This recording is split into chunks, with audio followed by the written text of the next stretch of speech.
Every school, club, NGO, and association has a responsibility to protect those involved in physical activity and sport from abuse. A safeguarding policy is an organization's statement of intent. It describes, at a top level, what the organization is committed to do to prevent and respond to abuse. It is usually owned by senior leadership, and they are accountable for the policy. Having a policy in place helps everyone to understand what is expected of them and others. A safeguarding policy in general terms mainly answers the why, what, and who of safeguarding in your organization. In contrast, the procedures answer the how question. They provide the operational roadmap and are usually led by the person named as the designated safeguarding lead or officer. Safeguarding policies can vary in terms of their length, structure, and content, but there are a number of core components that a policy should include. These are the policy statement, the organization's overall commitment to safeguarding. This can be hard to phrase, so organizations often leave writing it until the end. It's a statement on behalf of the organization, so it should be signed off by leaders. The purpose of the policy, what it aims to do, and who it will safeguard. The scope of the policy, who it applies to, sometimes called the covered persons. Key definitions, including relevant national and international legislation about safeguarding human rights and child protection. A list of actions the organization is responsible for. These form the basis of your safeguarding procedures, such as training and working with other organizations. A reference to your organization's codes of conduct, how progress will be monitored by your organization, and when it will be reviewed. These procedures are part of your safeguarding policy that specifically targets protecting children from harm. They include recognizing signs of abuse. All staff must know the indicators of abuse or neglect. Reporting mechanisms. Have clear steps on how to report concerns both within the setting and to relevant external bodies like children's social care. Recording concerns, procedures for accurately recording any safeguarding concerns.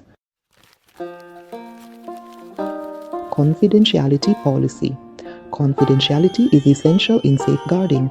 Your settings policy should address how to handle and store sensitive information, the importance of information sharing with relevant agencies in safeguarding contexts, and the circumstances under which confidentiality can be breached to protect a child. Safer recruitment policies. Ensure that all staff working with children have appropriate checks. Police record checks are available and should be accessed where appropriate.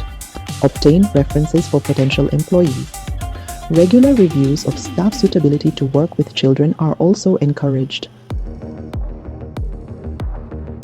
Health and safety procedures. These ensure the physical environment is safe. Conduct simple risk assessments of the setting to identify any potential hazards. Sweep surfaces and collect rubbish and debris. Have procedures to manage accidents or emergencies. And of course, regular safety drills like fire evacuation are essential. Whistleblowing policy. This is encouraged for larger organizations. This type of policy encourages staff to report any concerns about poor practice or unsafe behavior without fear of repercussions. It should include clear steps on who to approach within the organization and assurance of protection for those who raise concerns in good faith. Complaints procedure. Parents and carers should know how to raise concerns. A clear complaints procedure will include steps to make a complaint, timeframes for addressing complaints, and ensuring responses to complaints are documented and action points are followed. Implementing policies in daily practice. New staff should receive induction training on child safeguarding policies and procedures. Regular update sessions are helpful to ensure all staff remain aware of the latest guidelines and any policy changes. Creating a safe environment is, well, crucial. We need to cultivate a setting where the well-being of children is at the forefront. This includes building strong, trusting relationships with children, encouraging an open communication culture where children feel safe to express themselves, and consistently applying behavior management policies. Maintain detailed records of concerns, absences, incidents, and any engagement with external safeguarding agencies. Accurate record keeping aids in building a comprehensive overview of a child's situation. Parents and carers should be partners in safeguarding. Share your settings policies with them and communicate openly about their child's well-being and any concerns that arise. Work in partnership with other agencies and organizations. This helps create a comprehensive safeguarding network around every child. Understand the process for referrals to social services and engage with early help assessments when necessary. Safeguarding and promoting the welfare of children is a responsibility we all share, requiring vigilance and care and understanding of the pertinent policies and procedures.